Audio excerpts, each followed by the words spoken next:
It's UFC 314 fight week. I'm giving you my picks and predictions for the whole card. I'm fired up. I just watched Bryce Mitchell Media Day.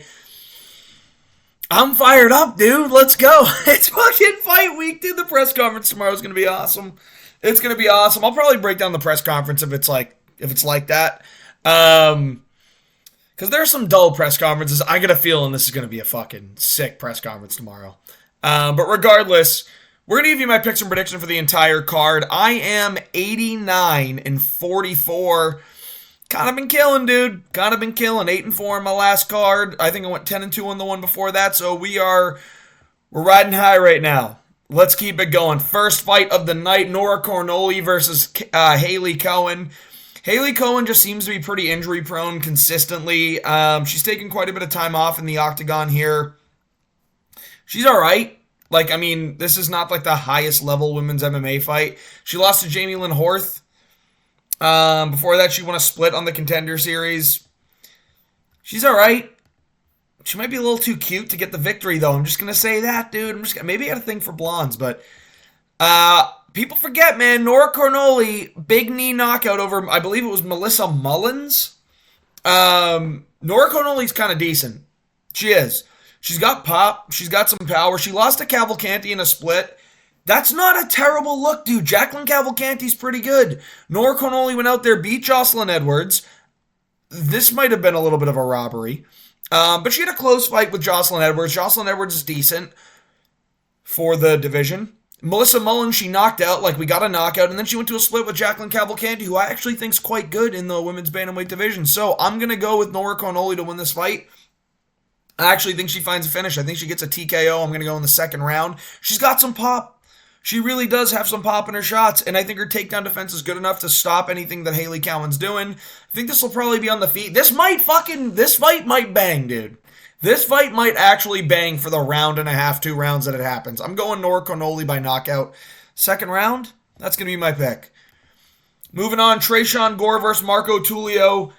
I thought Tresean Gore was a little bit shorter than 6 feet, I'm going to be real, and I thought maybe Tulio was a little bit taller, but allegedly they're same height, allegedly they're same reach. I say allegedly because the UFC never gets this shit right.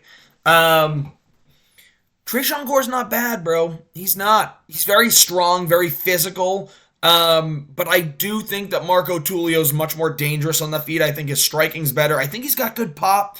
Tresean Gore has some pop, but he's really, his best wins are by submission. Yeah, I believe back-to-back here against Fremd and Tricoli are standing guillotines. He got knocked out by Brundage. Brundage and Battle, these are not... The Brundage... It's weird to talk about Cody Brundage, man, because he's, physically gifted. He's had some duds, but he looked good against Marquez. But then again, it's Marquez, and you kind of look at the style of Brundage where he's wrestling. He's got some pop in his shots. He's not terrible in the striking, so it's And then Tresean Gore knocked out Urbina on the Ultimate Fighter. I do think Tresean Gore's getting much better. Marco Tulio's running. They're both riding hot streaks, and minus 400 is what makes me makes me think Tresean Gore has a better chance, but maybe minus 200 Marco Tulio I'd feel better about it. I don't know. I just see the big lines, and I'm like, who's getting fucking frauded?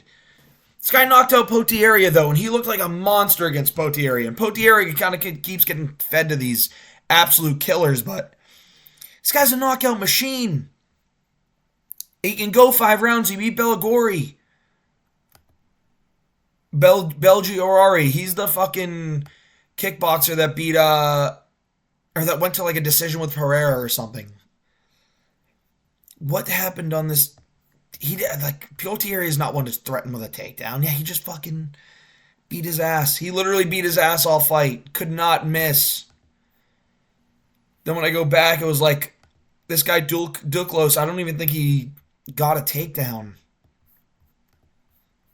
Yeah, didn't even attempt a takedown, but Tulio had some control time. Dude, he's so dangerous on the feet. I'm going Marco Tulio by knockout. I think he finds a knockout in round 2. I think he's super dangerous on the feet. I'm going round 1 KO. I think he's going to find a KO against Tresean Gore right in round 1, land that big right hand to absolutely knock him out. I think it's going to be a clean knockout, too. Tulio's very fast twitch. good striking, technical, but he's so fast. Like for that, he's not so. He's precise, I guess is the word I'm looking for, and he's fast enough where like his precision plus his speed is gonna find the chin of Tresean Gore, and I think he like absolutely cleans his clock with a round 1 KO.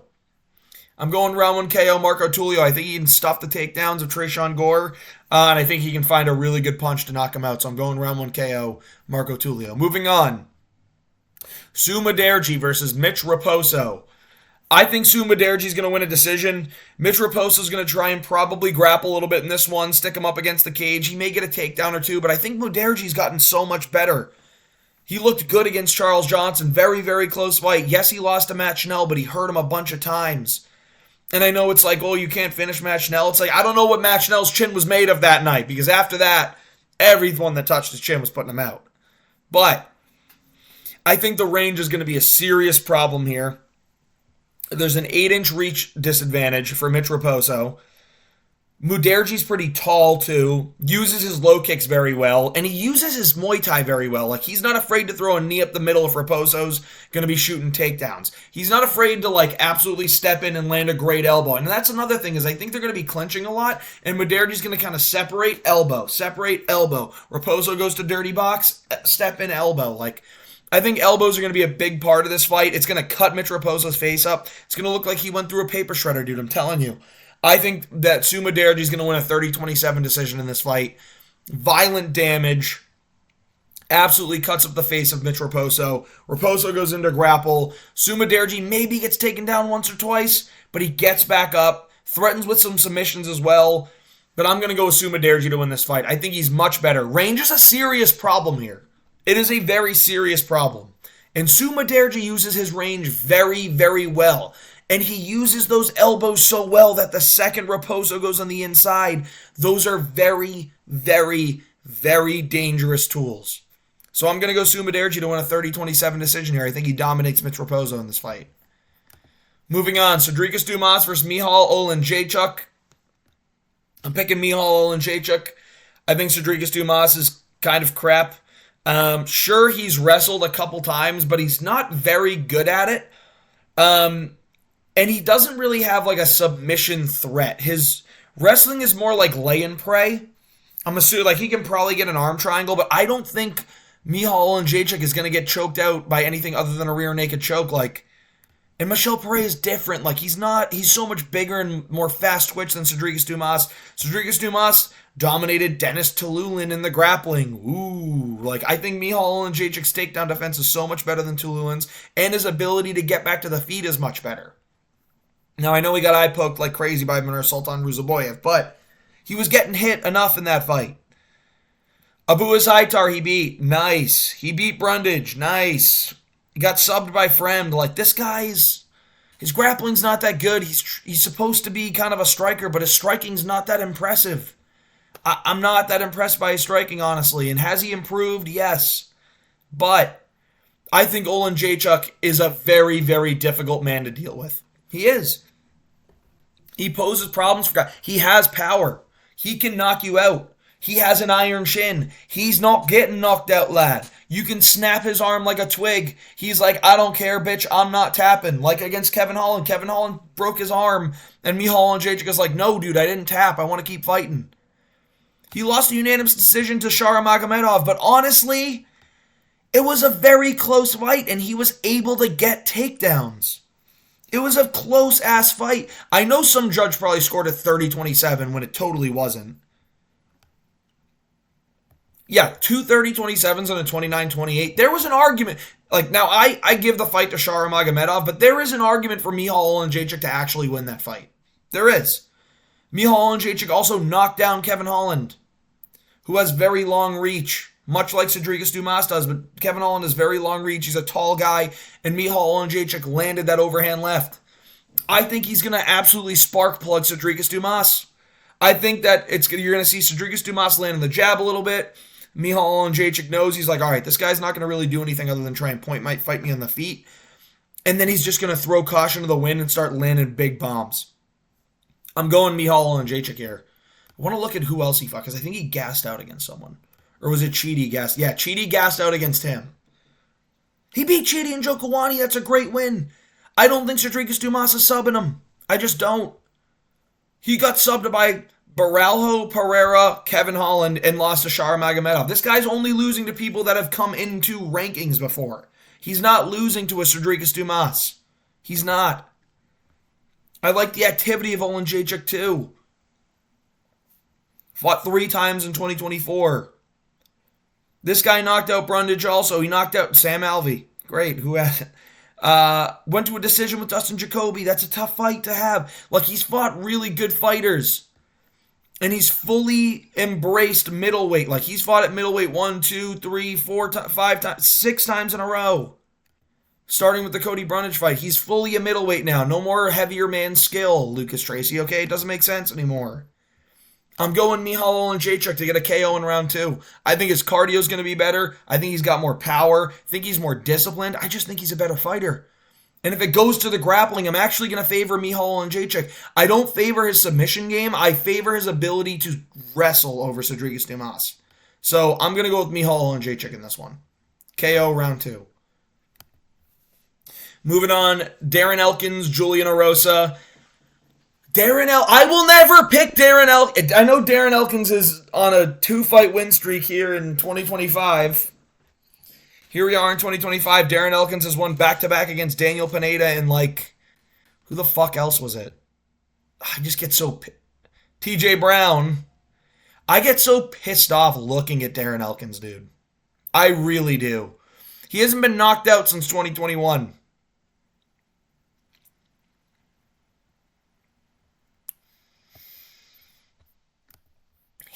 Oh my God, there's no way his old man shit fucking works. And you want to know something? He's not a newly touted prospect that Julian Erosa needs to fraud check. So it's like, this is the perfect guy. But I think Erosa's too dangerous. I think Erosa will throw knees up the middle. I think Erosa has a nasty guillotine. I'm going to go with Julian Erosa to win a round 1 submission via guillotine here against Darren Elkins. I think Darren Elkins is just going to try and hang on the feet for a second. Erosa's going to pick him apart with a jab, land good low kicks. They're going to get in a little bit of a clinch situation. Erosa's going to land a knee up the middle. Elkins is going to get hurt a little bit, start shooting his takedowns, and Erosa's going to jump a guillotine, and he's going to just latch up a guillotine on Darren Elkins from a bad takedown. That's the one. Erosa's got a nasty guillotine, super long limbs, very tall frame. Elkins literally just shoots and leaves his head right on the side to get guillotined. Pineda almost got him with a couple of them. I think Erosa's guillotine is so much better than Pineda's, and he does not tire out at the level that Darren Elkins does. So even if this gets into the later rounds, Elkins is going to be trying to, the damage, he's going to go and he's going to break him, and his eye's going to be looking this way while the other one's looking this way, and he's not going to be able to speak. He's going to go like this when he talks. I'm going with Julian Erosa by submission. I'm going to say it happens in round 1, right off of the bad takedown, because when they get sweaty, it's going to be a little bit harder to latch it up. But I think Erosa's just going to get it. I think Elkins goes bad takedown early, and I think Erosa latches up the guillotine and submits him. Does that body triangle from the bottom to absolutely keep Elkins from being able to posture up, get out, and that guillotine's latched up. I'm going round 1 submission, Julian Erosa. Even if it stays on the feet most of the time, Erosa's going to use the range, the distance. Elkins is going to continue to shoot. Erosa's going to land some knees. That's how it's going to go. Julian Erosa by submission, round 1. All right. Why are you doing this to my boy Jim Miller, man? I actually think that Jim Miller is going to have a little bit of success on the feet here. I do. I think he's going to be able to land a left hand on Hooper. I think he's going to be able to kind of step in with that big elbow, maybe hit him once. But I think when Hooper goes to the ground, Miller's a great grappler. He is. Jim Miller is a great grappler, but there is just levels to the grappling that is Chase Hooper, dude. He tires you out in the grappling. Like, it's not one of those things where he's grinding you out. It's one of those things where you always have to work because he's always flopping around. Like, you have no idea what's coming from Chase Hooper. He subbed Barshev after beating him up on the feet. He subbed Guida very easily. He subbed Jordan Levitt very easily. He decisioned Nick Fiore, yeah, but like, he got KO'd by Steve Garcia, but I believe that's his featherweight days, dude. He's fully grown into his body. He's getting better every single fight. They're giving him the matchups to kind of promote him a little bit here. Now, Jim Miller's grappling is very good. Clay Guida's the type of guy to stick his head right in a guillotine and be like, damn, I didn't know that was a thing. Jim Miller's not. Where is this Chase Hooper fight? Yeah, it was the second fight on the card. It was an armbar. Easy transition into the armbar. It was nasty. Nasty work from Chase Hooper. I think he's going to sub Jim Miller again here. I think it's going to be an arm triangle also. Not an arm triangle. I think it's going to be a triangle choke from the bottom. I think that Jim Miller may have a moment where he hurts Hooper on the feet even, but Hooper's going to be like kind of willing to go to the ground, maybe pull guard, or just wrestle Jim Miller to the ground and latch up a submission via triangle choke. I think Jim Miller's going to be okay being in the guard of Chase Hooper for a second, just like trying to be 2 hands in or no hands in to avoid that triangle. But at some point, Chase Hooper's going to force him to make a mistake in the grappling. And when you're moving around too much, Chase Hooper's on the ground with you, he's going to latch up a submission, man. I think Chase Hooper's going to get one.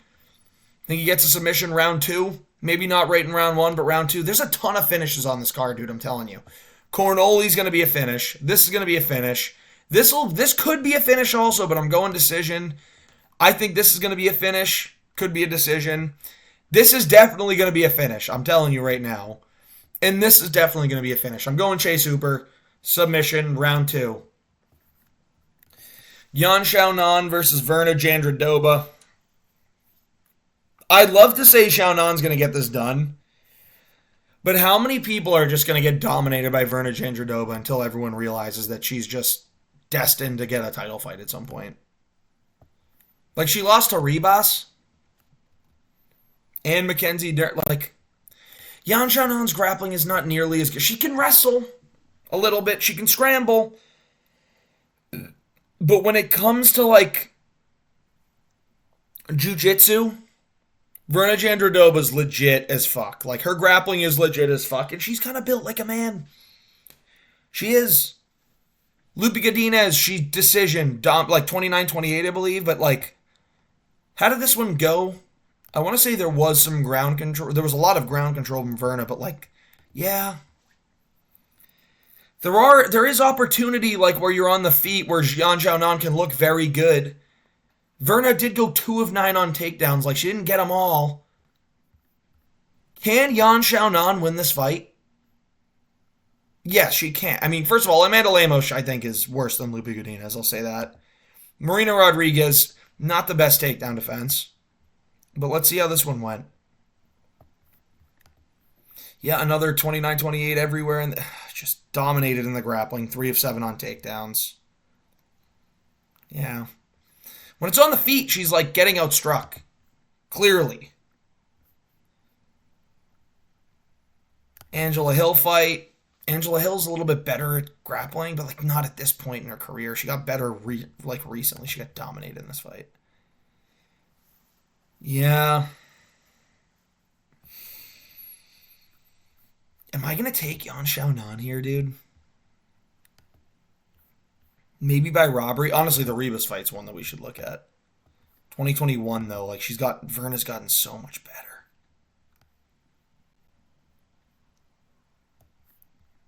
Prelim headliner. Fucking 1 of 8 on takedowns. She got a knockdown. And lost. She did. Fuck, dude. I think Yan Xiaonan's really good, man. I do. I think she's very good. I just think Verna's like that type of grappler that's better. If Verna can get it to the ground, I think Xiaonan's going to be dominated there for the whole round. But I think on the feet, Yan Xiaonan's going to be better, much better. You know what, dude? I'm going Yan Xiaonan. I'm going split decision Yan Xiaonan. 50-50 fight. Judges finally score damage the right way, and they go Yan Xiaonan. That's what I'm doing, dude. I think Yan Xiaonan was on the ground with Zhang Weili, got submitted and TKO'd, but somehow stayed in and like actually gave Zhang Weili a great fight. She gave a great fight to Zhang Weili, and then she just fought Tabitha Ricci, who we know is going to try and take her down the whole fight, whose takedown defense sucks, but Yan Xiaonan... excuse me, Yan Xiaonan was training a training camp specifically for that. Every training camp she's in is specifically for that. And she crushed Ricci. She crushed her, dominated. She's super elusive. She's good at not getting hit. She has some pop. Like, she has a finish over Andrade. Dude, I'm going to go Yan Xiaonan to win a decision here. 29-28 split, Yan Xiaonan, this is it. I think she just outstrikes Virna Jandiroba in this fight. I'm going with it, dude. I'm picking it. We're picking it. We're doing it. It's happening. Yan Xiaonan, 29-28 split decision. First underdog of the card, literally. Yeah, literally first underdog of the card. But don't let that stop you.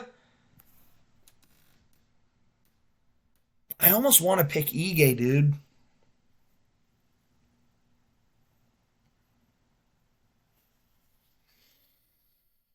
He went to a close fight with Lerone Murphy, and he didn't even look his best. He went to a close fight with Diego Lopez, but there are circumstances surrounding why Lopez didn't look that good. Sean Woodson's not going to finish him. It's just like, who's going to win this decision here? When you look, it's like, Ige lost the decision. Why? Was he outpointed against Lopez? Like, kind of, but it was a lot of grappling. Like, it was more in the grappling that he was... I mean, Lopez did well in the striking in the first round because he's a bat out of hell, but... there was grappling involved, and that's why he lost the decision there. That's not the only reason why, but like... then you get the Murphy fight. He made Murphy look like shit. He made him look worse than Josh Emmett did. Where it's like...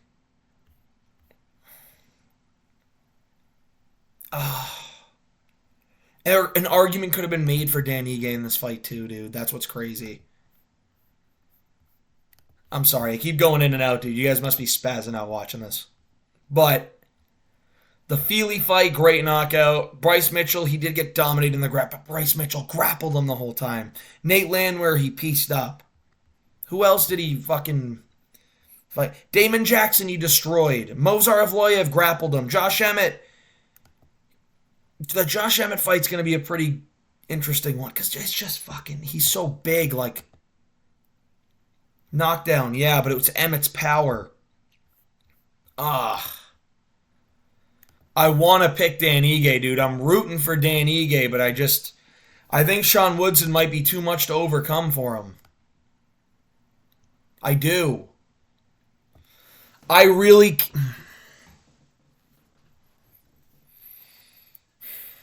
Ige's very poised with his striking, good boxing, doesn't get finished. You're not knocking out Dan Ige. Never been knocked out in his UFC career.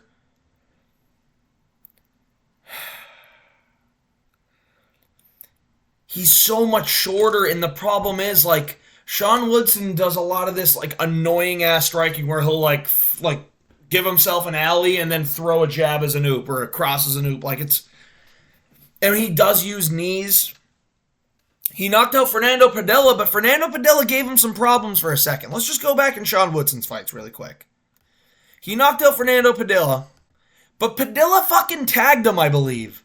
If I remember correctly, there was a moment where Fernando Padilla was kind of fucking tagging him early, and then he just didn't move his head off the line the whole time. Yeah, he landed some shots. And I think Woodson can gas out. Like, I think he does get tired. Caceres, he beat by decision. But, like, it was competitive. Very, very close fight. Very close fight.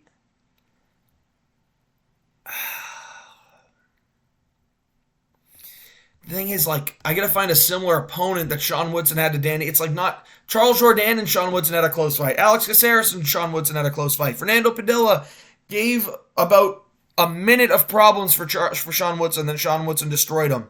Bazookia, Saldana hurt him. Like, I think Woodson doesn't have a chin low-key, man. That's a tough weight cut. The problem is Dan Ige's 5'7", with a 71-inch reach against a 6'2" guy that likes to throw his knees up the middle and likes to land long, rangy jabs, twos, uses low kicks well, and his low kicks damage people. Dan Ige's pretty heavy on that front leg. I'm going to pick Sean Woodson to win a 29-28 decision, but the way I see it going, no, you know what, dude? I'm picking Dan Ige.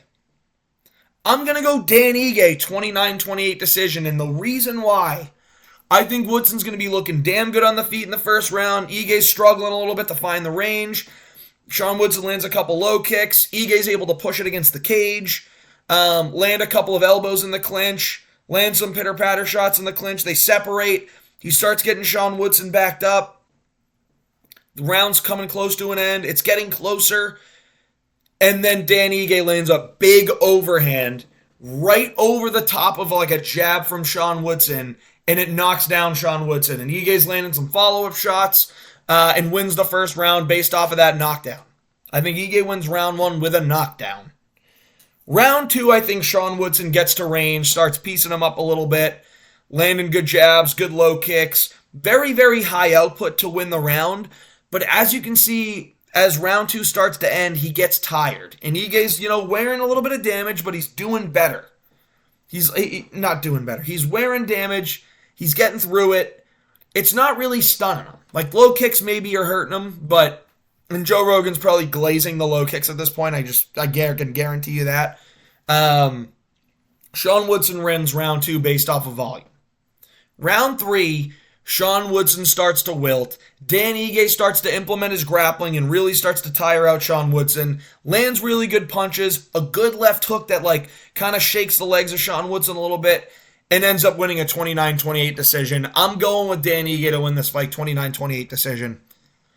I think it's going to be very close, but I'm going with Dan Ige, dude. I'm going to trust his power. I'm going to trust his wrestling. I'm going to trust his experience, dude. I know Sean Woodson's very experienced, but I'm going to trust the experience of Dan Ige in this fight. I'm going with Dan Ige, dude. Decision. Moving on.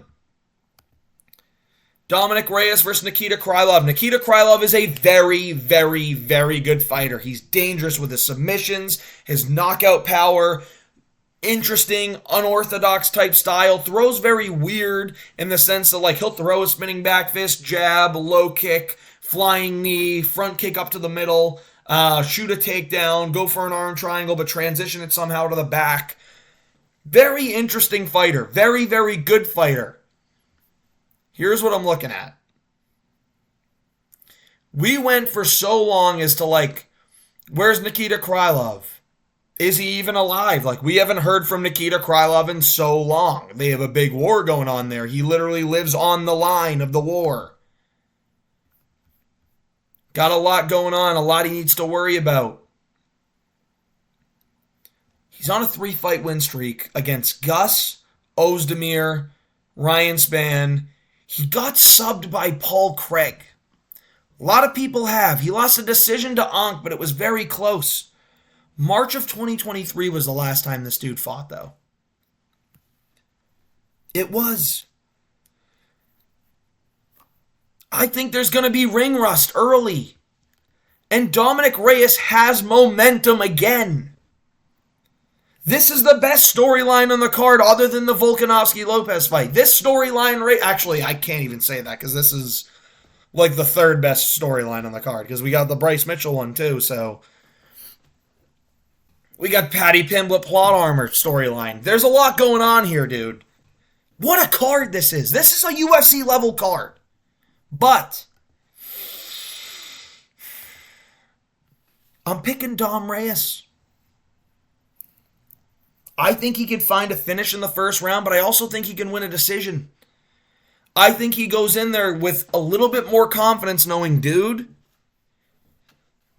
I'm on a 2-fight win streak again. He's back. He's going to have all the fans behind him. He's not getting subbed. His takedown defense is very good. You look at who he lost to. Jan Blachowicz chinned him. Yuri Prochazka chinned him. Ryan Spann chinned him. He takes literally 2.5 years off. Goes in the cage against Justin Jacoby. Gets a first-round knockout. Then he fights Anthony Smith. Gets a second-round knockout. Dominates that fight. Dude, Dom's really good still. He's still got it, man. I'm telling you, he's still got it. His boxing's better than Krylov's. It is. It's much better than Krylov's. He's got a tremendous low kick. He has a great body kick. He's faster than Krylov. He's got more speed. His takedown defense is very good. And I think round one, I just think there's going to be ring rust from Krylov. I think he's going to take a couple of punches and have to really adjust to like getting hit again. It's been a long time for Krylov. He's been going through a lot. He has. God, I'm trying to fix my wrist. It hurts so bad. Too much cranking. No, guys, no gooning. No gooning allowed.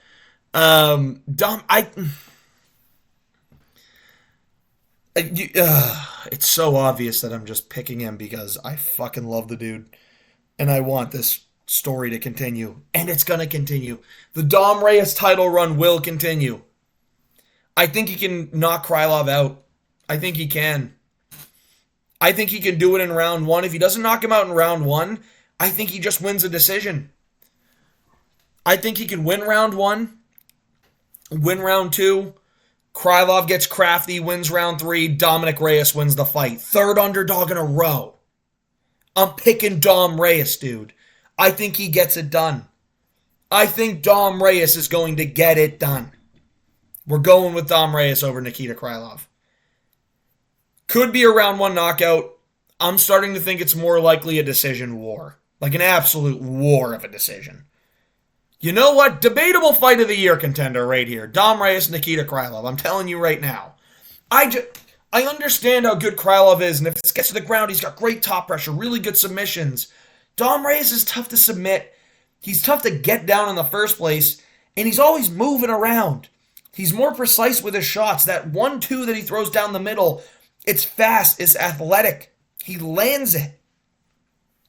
Krylov throws really good punches too. He's a very, very good fighter. I just think the time off is going to be detrimental to him in round one. Round two, he's going to start feeling himself a little bit more probably. But Reyes is still going to do enough to win the round. And then round three, maybe Krylov even wins the round. But Dom Reyes is winning this fight 29-28 decision. That's what I'm going with.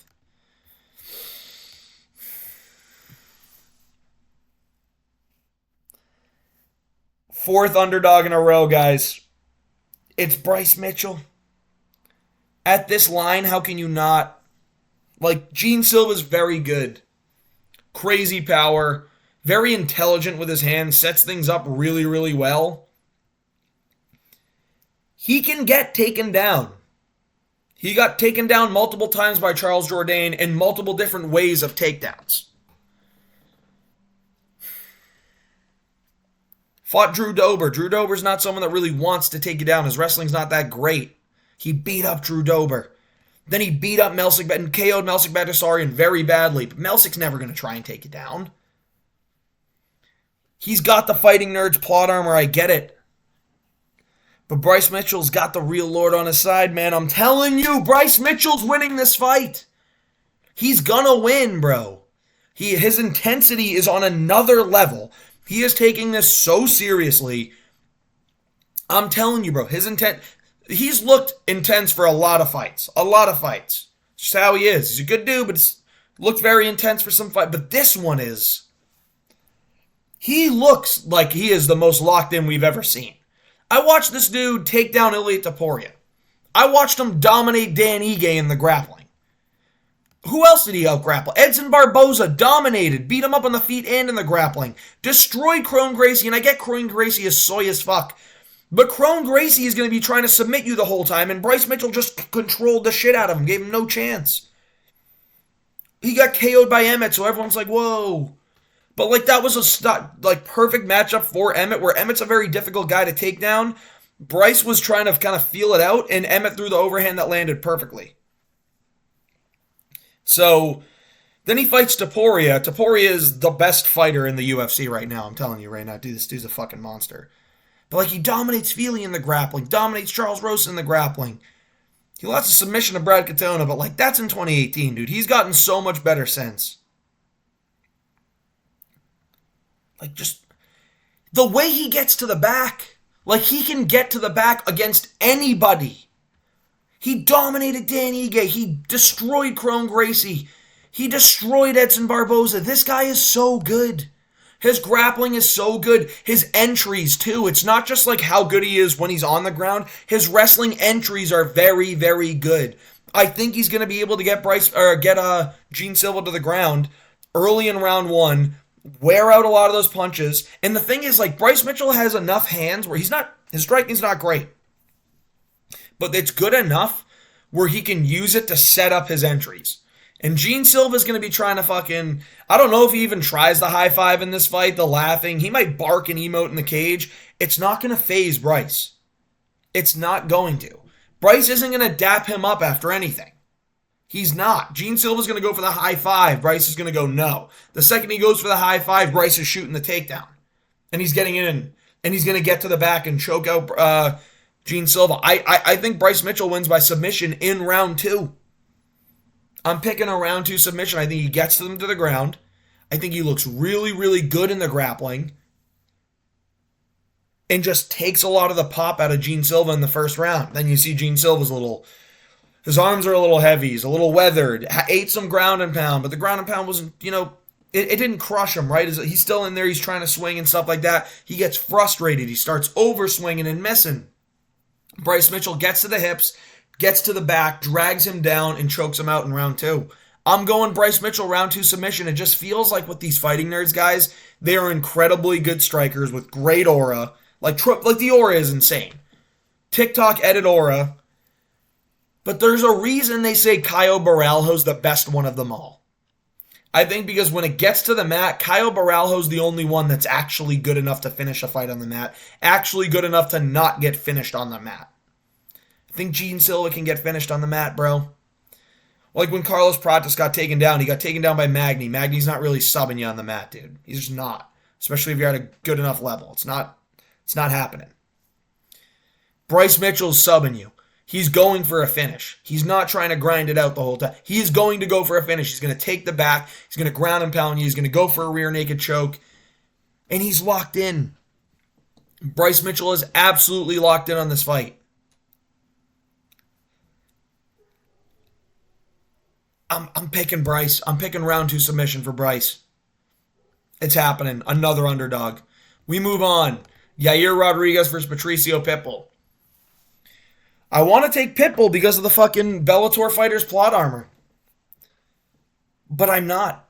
I'm going to pick Yair. He's got the reach. He's got the speed. He's got the striking differential. I think Pitbull can possibly get some takedowns, but I think that's what Yair has been working on for over a year. I think Yair also has some submissions to his name, but Yair's a really tough fight to have your first fight in the UFC. It is. And I know Patricio's fought some very, very good fighters. Very, very good fighters. Chandler, he knocked out a long time ago. But like he beat Kennedy by KO. That was his last one. Lost to Suzuki and Ryzen. Like, Sergio Pettis is very, very good, but Sergio Pettis went from flyweight to bantamweight, and like, I get the skill is a little bit different, and he did kind of bulk up for it, but there is a little bit of inactivity between. No, not really. Still a year after his last knockout win, and he's got power. Like, he could find a way to, like, chin Yair, but Yair also kind of has that Mexican chin. Like, he got TKO'd 3 times, but, like, and sub by Ortega, but TKO'd by Volk, who ground and pounded the shit out of him. Like, when did he get KO'd cold? A doctor's stoppage against Frankie Edgar. He got KO'd by this guy back in 2012, but like since then, he's not really getting KO'd. I don't think Pitbull's going to arm triangle submission him either. I think Yair's going to be very fast. Front kicks up the middle, really good low kicks. Start mixing those kicks up high. Hits Pitbull really good with them. Jab up the middle. Teep kick. I think Yair's just too fast, too different of a fighter than anyone Pitbull's faced, anyone that he's come close to facing. It's a different kind of game. Like if you had Pitbull match up with like a Josh Emmett, a Lerone Murphy, I'm actually taking Pitbull to win those fights. That's a good exercise we're going to do right now during this video. Who would I take Pitbull to beat in this division? I would take him to beat Ortega, take him to beat Murphy. I'd probably take him to beat Aljo, maybe? That's a close. This is 50-50. I think he definitely beats Murphy. I think he definitely beats Ortega. He could beat Arnold Allen. He beats Giga. He could beat Zalal. I think him and Mitchell have a very, very good fight. He could beat Mitchell. I think he beats Cater. I think he beats Ige. Yeah, I think he beats a lot of these guys. Like, I think he'd beat Gene Silva. I'm going to go with Yair Rodriguez, though. He probably doesn't beat Gene Silva, honestly. But I'm going to go with Yair Rodriguez to win this one. I think he wins a 30-27, 29-28 decision. I think he's just going to look too good, too fast, hurt Pitbull a couple of times, not knock him out, but hurt him enough. I'm going to go with Yair Rodriguez to win a decision here. Could get a flash knockout, but I'm picking a decision. Moving on, Paddy Pimblett, Michael Chandler. This card is so, like, I could see this happening, or I could see this, like, this is what I think's going to happen, but I could totally see this. That's what this card is. Like, I can see Gene Silva absolutely knocking out Bryce Mitchell in the first round, but I think Mitchell's going to get the sub. I can see Krylov knocking out Reyes, but I think Reyes is going to get it done. Like, I think he gets the decision. I can see Sean Woodson absolutely crafting Dan Ige to a decision, but I think Dan Ige is going to get the decision. You know what I mean? I can see Verna get, like, it's so this or that, and not like this fighter or that fighter. It's just like the specific ways it happens. Like, Verna dominates in the grappling this whole fight and wins a 30-27. Yan Xiaonan out damages her and gets a decision. Like, Jim Miller either KOs Hooper right away or Chase Hooper subs him right away. Or, like, Elkins gets a decision or Arosa gets a guillotine. Like, that's how this is going to go. This whole card is so fucking 50-50. Yair gets a sick knock. Like, I don't know. This one's not as 50. It's like, this is a 50-50 fight. I don't know what I'm talking about, bro. Michael Chandler versus Paddy Pimblett. Plot armor. Paddy the Baddy gets it done. Plot armor, dude. I can see Michael Chandler taking his head off. Because, in the words of Money Moicano, Paddy Pimblett fights like this, and Michael Chandler fights like this, and like this. You know what I mean? Like, I can absolutely see Michael Chandler taking his head off. But, like, whose head has he really taken off recently? He almost KO'd Oliveira after getting dominated for 4 rounds, looking like an absolute victim. And then he almost KO'd him, yeah, but then he had like 50 shots to the back of the head. When they were on the feet, he almost KO'd him. Don't get me wrong. But, like, Chandler fights fucking dirty, dude. He fights real dirty. He got destroyed by Poirier. Destroyed by Poirier. It was actually a moment where Poirier and him went back and forth in the first round, right? Poirier gets a knockdown. Charles Oliveira, then round 2, it's a lot of, like, wrestling from Michael Chandler. And then Chandler, like, makes a dumb decision. I can just see him making a dumb decision, shooting a takedown, and Paddy, like, getting some kind of submission. That's how I see it going. I think round 1, Chandler's going to look dangerous, crack Paddy a couple times, but the Scouser chin holds up. The thing is, it's like Paddy has a tough-ass chin. He's got the Scouser chin. Yeah, it's straight in the air, but he's not, like, he doesn't get knocked out. Chandler doesn't really knock people out. I know he has the power. I know he's a freak athlete. He throws absolute bombs with all of his shots, but he's 2-4 in the UFC. Only one of them is, like, he head kicked Tony Ferguson to oblivion, and he KO'd Dan Hooker. But then he got destroyed by Gaethje. He hurt Gaethje a couple times, but couldn't get him out of there. He hurt Poirier a couple times, but couldn't get him out of there. He hurt Oliveira twice in both fights, couldn't get him out of there. Like, at what point am I going to say, like, Michael Chandler's power is so good he's guaranteed to knock out Pimblett? It's not a guarantee he's knocking out Pimblett. Pimblett's got a great chin. He does. And it's straight in the air, but he does. It's a dangerous fight. But Chandler, like, people keep saying, like, dude, Chandler didn't get subbed by Oliveira twice, and, like, what do you think Pimblett's going to do to him?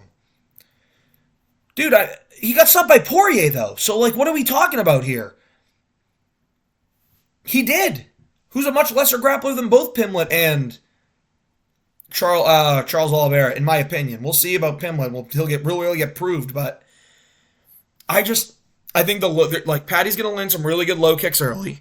Chandler's going to respond with some big right hands, hurt Pimblett a little bit, but not knock him down, not get him wobbled, but you're going to see it's going to hit him. It's going to crack him pretty good. Chandler's going to walk into like an elbow, shoot a takedown, eat a knee, but get in on the takedown, almost get stuck in a guillotine, maybe get out of it, start trying to land some ground and pound. Paddy's able to get up. They get back to the feet. Chandler's winging like crazy. Paddy gets a takedown entry of his own, gets Chandler to the ground, and is able to start working some of his grappling. And then I think in round 2, Chandler's just going to make some kind of mistake of being in Paddy's guard, and Paddy's going to get a quick, lightning fast submission. I'm going to go with triangle choke. Honestly, I could also see Paddy cracking Chandler, getting in the top position and getting a TKO. I'm going to say round 3 TKO Paddy Pimblett, honestly. I think he can get in the top position, land some elbows, and get a stoppage over Michael Chandler. This is a crazy pick. It's just one of those, like, Pimblett's, everyone's, like, a lot of people are going to say Chandler's going to take his head off, dude. Paddy's not that good, but every fight he improves so much. He's improving so much with every fight. And I think these improvements are going to get him the win over Chandler. I don't know how, dude. TKO or submission, I think he finishes Chandler. In the first 3 rounds, I think he finishes Chandler. I'm going with Pimblett. Moving on, Volk versus Lopez. I'm so scared. I really am so scared, dude. Because, like, I love Volk, bro. Love Volk, dude. Oh, he's so good. He's so good at fighting. But I can see Lopez landing a straight right hand down the middle that knocks him out. But I believe in Volkanovski. I don't think he lets it happen. I think he knows the first round's damn dangerous. Damn dangerous. I think he's going to wait for Lopez to overswing early, get in on a takedown, and try and wear Lopez out with ground and pound.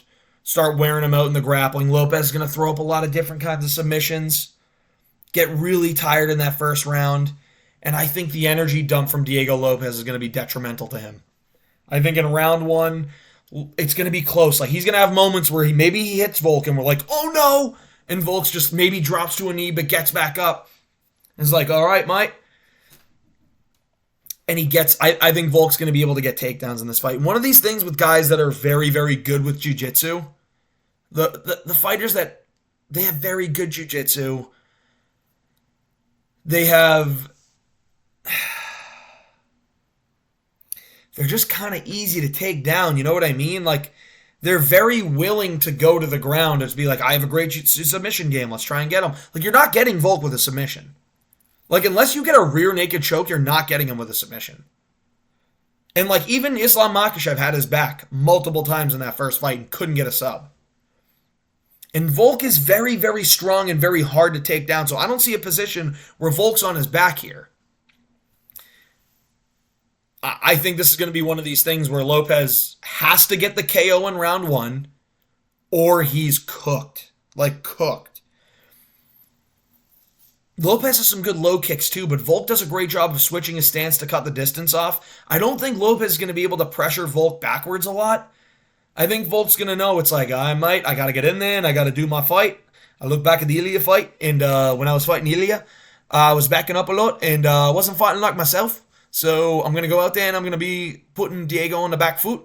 And might even implement some grappling. We'll see, mate. And I just think Volk's going to be able to push this forward, clinch up against the fence. The clinch is so dangerous because Diego Lopez could just fucking Sadiq Yusuf it and like uppercut over and Volk's done. He's done. But I believe in Volk, dude. Lopez has a good, his boxing, his 1-2-3 is good. His clinch uppercut's very good. He's got good submissions, but Volk is a better fighter. That's the thing. Volk is a more rounded, better fighter. The only thing that Lopez, I think, has over Volk is power. It's the only thing I think he actually beats Volk in is power. And probably chin durability. I'll say that too, chin durability. So those are the two. But when it comes to Volk, dude, he's one of the best mixed martial artists you'll ever see. He really is. His wrestling is incredible. Ground and pound is incredible. And that's the thing is like, I think Volk's going to get to a position where he's able to grapple Diego Lopez. I think in early he's going to stand on the feet, kind of make some reads on Lopez, see what Lopez wants to throw. I think he knows what Lopez wants to throw. It's going to be the 1, 2, 3, get to the clinch, throw an uppercut, and that's really going to be all he's got. But I think that Volk's going to read that. He's going to be able to get out of the way of a lot of it. He's going to be able to stay at range. Volk's got a very long reach too, so I think he'll be able to land a jab a lot, land a jab on Lopez, bust his face up a little bit. Lopez is going to start going crazy with the winging shots. Volk gets in on a takedown entry, gets the takedown, is able to out-grapple Lopez here, defend against submissions, get to a good position, land some good ground and pound. Got to be careful of the up kicks. The up kicks do fucking scare me because Volk likes to posture and stack guard and just wail on you. And Lopez fucking spazzes out like a fish on the ground, dude. And he can land an up kick that puts Volk out. It sucks because I love Diego Lopez. But this week, I can't afford to see him win, dude. I can't. I'll fucking break down if Volk loses. If Volk loses, I will fucking break down. But the way I see this going is round 1. It's a close round. Volk does enough to get to the takedown and start wearing on Diego Lopez. I think round 1 and mostly round 2 also is going to be a lot of Volk trying to tire out Diego Lopez, putting him on the back foot, making him making him react to a lot of feints, switching his reads a lot, making Diego Lopez kind of his brain overstimulate, defend takedowns, try and get back to his feet, try and throw up a lot of submissions. Maybe Volk might goad him into a couple of submission attempts that are going to tire him out, but Volk knows he's not in real danger. I'm not saying he's going to let a triangle go in, but he's going to put himself in a position where he's like, I'm going to stay in full guard for a second, make Diego Lopez try and throw up a couple triangles, see what he does. Make him try and get to an armbar and just not tap. I think he's going to get to a point where he's making Diego Lopez tired through those first 2 rounds. Round 3, he's really going to start implementing some good striking, mix in the wrestling, get the takedown, land really good ground and pound. He's beating up Lopez bad in round 3, kind of like he did Ortega. And then in round 4, he's going to land some shots on the feet, again get a takedown, and get a TKO finish dominantly in round 4 via ground and pound. I'm going Volk via ground and pound finish in round 4. I'm doing it, dude. I believe in Volk. I think he's going to get it done. If he doesn't, send a helicopter to the Tobin Bridge, buddy, because I'm jumping. So I hope you enjoyed the video. If you did, please like and subscribe. These are the UFC 314 prediction videos. This card is amazing. This card's amazing. This is one we've been long overdue to have. Thank you for watching. Please like and subscribe. Come on, dude. I would be happy to go 1-15 as long as Volk wins, dude. If Volk and Reyes are the only 2 that win on this card, I can predict every fight wrong for the rest of the year. I don't care.